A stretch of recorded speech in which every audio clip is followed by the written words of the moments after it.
శ్రీగురుభ్యో నమః. నీలాచల నివాసాయ నిత్యాయ పరమాత్మనే సుభద్రా ప్రాణనాథాయ జగన్నాథాయ తే నమః. ఈ వీడియో యొక్క థంబ్నెయిల్ చూస్తే అందరికీ అర్థమయ్యే ఉంటుంది. స్వామివార్ల విగ్రహాలు పూరిలో ఎందుకు మార్చాలి, ఎప్పుడు మార్చాలి, ఎలా మార్చాలి, ఈ మూడు విషయాలు అందరికీ ఒక సందేహంగానే ఉంటుంది. కొంతమంది చెప్పే విషయం ఏమిటంటే, సముద్రం నుంచే కొన్ని చెక్కలు వస్తాయి స్వామివారి విగ్రహ నిర్మాణార్థం, అవి తీసుకొని నిర్మిస్తారని కొంతమంది. ఇంకొంతమంది వర్ష రూపంలో ఆకాశం నుంచి కొన్ని చెక్కలు వస్తాయి స్వామివారి క్షేత్రానికి అని చెప్పడం. ఇదంతా కొన్ని వదంతులుగా ఎప్పటి నుంచో చెప్పుకుంటూ వస్తున్నారు. కానీ అక్కడ జరిగేది ఏంటి అనేది ఈ వీడియోలో చెప్పుకుందాం. ముందుగా ఎందుకు మార్చాలి విగ్రహాలు అనే విషయాన్ని చూద్దాం. స్కాంద పురాణంలో ఉత్తరాఖండంలో ఇంద్రద్యుమ్నుడు జగన్నాథునికి దేవాలయం కట్టే సమయంలో నారదులు వారు చెప్పిన విషయం ఇది. ఏం చెప్పారంటే, కాలేన మహతాయేన హ్యన్నిత్యత్వం హి దేహినాం కాలే కాలే చ సంప్రాప్తే నవ కలేబరం పునః. దీర్ఘకాలంలో దారు విగ్రహాలు అనిత్యత్వంగా గుర్తింపబడతాయి. అందుకారణంగా కాలే కాలే చ సంప్రాప్తే నవ కలేబరం పునః, కాలానుగుణంగా కొత్త శరీరాలని సృష్టించాలి అని చెప్పి నారదుల వారు చెప్తారు. దేహినాం దేహ సంబంధో నిత్యం హి పరివర్తతే తథాపి పూజ్యతే తస్మాన్ నవకలేబరం కురు. శరీరాలకు కాలాన్ని అనుసరిస్తూ దారు విగ్రహాలకు దేహాలకు సంబంధాలు మరియు రూపురేఖలు మారుతూ ఉంటాయి. దీని కారణం చేత కాలాన్ని అనుసరిస్తూ ఈ యొక్క విగ్రహాలని మారుస్తూ ఉండాలని చెప్పి నారదుల వారు చెప్పారు. పురాణాల రీత్యా కేవలం ఇందుచేతనే స్వామివారి విగ్రహాలు మార్చడానికి ఒక ఆధారం ఉన్నట్లుగా చెప్పుకోవచ్చు. ఇప్పటిదాకా ఎందుకు మార్చాలనేది చెప్పుకున్నాం. ఇప్పుడు ఎప్పుడు మార్చాలనే విషయాన్ని చూద్దాం. ఎప్పుడు మార్చాలి అంటే, అధిక ఆషాఢ మాసం ఎప్పుడైతే వస్తుందో ఆ అధిక మాసంలో చేయాలి. ఆ మాసాన్ని కూడా మలమాసము, పురుషోత్తమ మాసం అని చెప్తుంటారు. అది ఎప్పుడెప్పుడు, ఎన్ని అధిక ఆషాఢాలంటే, 12 వర్షేణ కార్యం యద్యాపి స్యాత్ అశుద్ధత నవకలేబరం తత్ర దేహం చైవాత్మనా పునః. 12 సంవత్సరాలకి ఒకసారి అధిక ఆషాఢ మాసంలో ఈ యొక్క విగ్రహాలను మార్చాలి. ఇది కూడా నారదుల వారే ఇంద్రద్యుమ్నుడికి చెప్పారు. ఇప్పటి వరకు ఎందుకు మార్చాలి, ఎప్పుడు మార్చాలనే విషయాన్ని చూసాం. ఇప్పుడు ఎలా మారుస్తారు స్వామివారి విగ్రహాలు అనే విషయాన్ని చూద్దాం. ఈ నవకలేబరం అనేది 2 రకాలు. ఈ రకాలు మరియు ఆచరించేటటువంటి విధానం ఇదంతా పూర్తిగా ప్రాంతీయంగా వచ్చింది. దీనికి సంబంధించినట్లుగా పురాణంలో ఎక్కడా రిఫరెన్స్ లేదు. ఇఫ్ ఇన్ కేస్ మీకు ఎవరైనా దొరికితే ఈ కామెంట్లో తెలపగలరు. ఈ నవకలేబరం యొక్క ఆచారం పూర్వం నుంచి ఉత్కల రాజ్యంలో ఉన్నటువంటి విప్రులు, బ్రాహ్మణులు, ఇంకా విశ్వకర్మలు వీరంతా కలిసి ఒక సూత్రానికి తీసుకొచ్చి ఈ విధానంగా పాటించాలని చెప్పడంతో అప్పటి నుంచి ఇప్పటిదాకా కూడా అదే విధానాన్ని పాటిస్తున్నారు.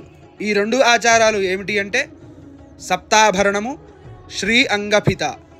సప్తాభరణం ఎందుకు ఆచరిస్తారు అంటే, స్వామివారి దేహము దారువు అంటే చెక్క కాబట్టి స్వామివారికి సంవత్సరం పొడుగుతున్న ఏవో ఒక ఉత్సవాలు జరుపుతూనే ఉంటారు. స్నానోత్సవం అని, రథయాత్ర చేస్తారు.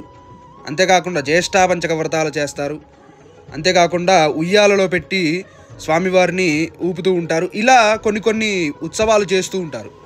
మరి స్వామివారి దేహం మొత్తం చెక్క రూపంలో ఉంటుంది. ఎక్కడైనా చిన్న ప్రమాదాలు జరగడం, లేకపోతే స్వామివారి విగ్రహంలో చిన్న లోపాలు రావడానికి అవకాశం ఉంటుంది. ఎందుకంటే ఎందరు జనాలు వచ్చి తీసుకెళ్తారు కాబట్టి. అట్టి సమయంలో, ఎప్పుడైనా లోపం వచ్చినటువంటి సమయంలో ఈ సప్తాభరణం అనేటటువంటి నవకలేబరం చేస్తారు.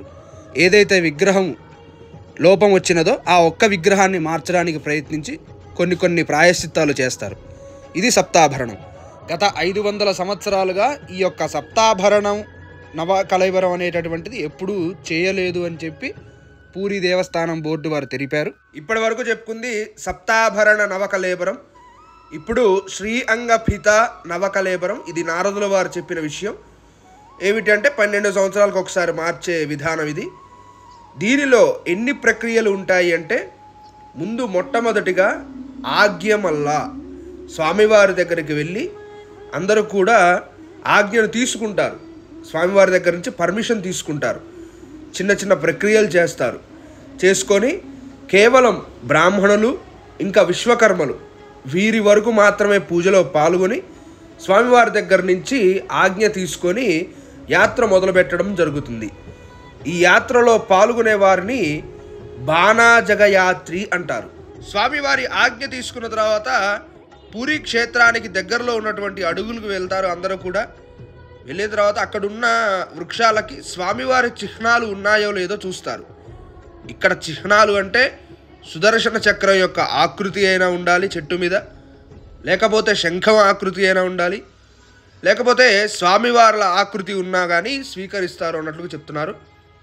అలా చూసిన తర్వాత బ్రాహ్మణులు అందరూ కూడా కొన్ని వేదమంత్రాలు పఠించి దానాలు యజ్ఞాలు చేసిన తర్వాత విశ్వకర్మలు బంగారము ఇంకా వెండి గొడ్డళ్లతోటి ఛేదించడం జరుగుతుందని చెప్తున్నారు. అంతేకాకుండా అక్కడ ఉన్నటువంటి భక్తులు ఇంకా జనాలు అందరూ కూడా కొన్ని భజనలు కీర్తనలు ఇవన్నీ చేసిన తర్వాతే ఛేదించడం జరుగుతుందని చెప్తున్నారు. ఇక్కడ వృక్షఛేదన కేవలం 3 విగ్రహాలకే కాదు 4 విగ్రహాలకు చేస్తారు.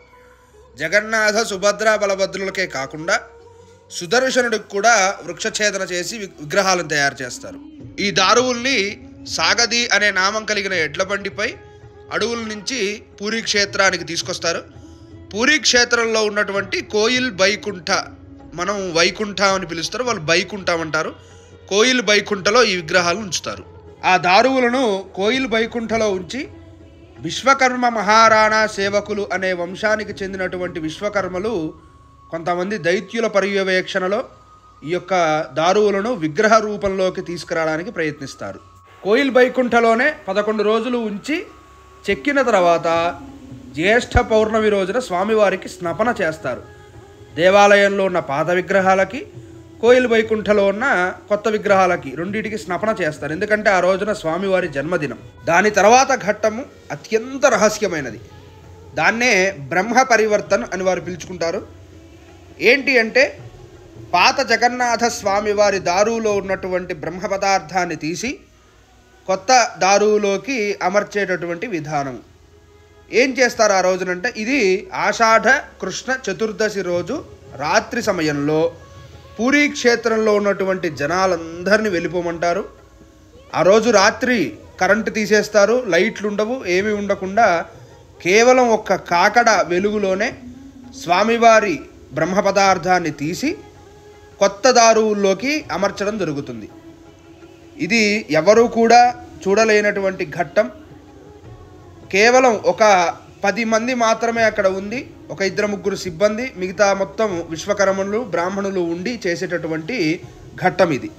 ఈ పాత విగ్రహాలలో బ్రహ్మ పదార్థం తీసేసిన తర్వాత కోయిల్ వైకుంఠలోకి తీసుకెళ్ళి స్వామివారి విగ్రహాలను ఖననం చేస్తారు. చేసిన తర్వాత కొన్ని ప్రాయశ్చిత్తాలు యజ్ఞాలు చేసిన తర్వాత కొత్త విగ్రహాలు ఏదైతే బ్రహ్మ పదార్థం అమర్చిబడి ఉన్నటువంటి విగ్రహాలను తీసుకొచ్చి స్వామివారి దేవాలయంలో స్థాపిస్తారు. ఆ తర్వాత శ్రావణ శుక్ల పాఠ్యమి నుంచి స్వామివారు అందరికీ దర్శనమిస్తారు. ఇది ఈ యొక్క నవకళేబర ఉత్సవం. ఇంతటితో ఈ వీడియో ఆపేస్తున్నాను. రాబోయే వీడియోల్లో బ్రహ్మ పదార్థం యొక్క రహస్యాలు, అంతేకాకుండా వేరే క్షేత్రం యొక్క సిరీస్ కూడా మొదలు పెట్టుకుందాము. అందరూ కూడా దయచేసి వీడియోను పూర్తిగా చూసి లైక్ చేసి షేర్ చేయగలరు. స్వస్తి.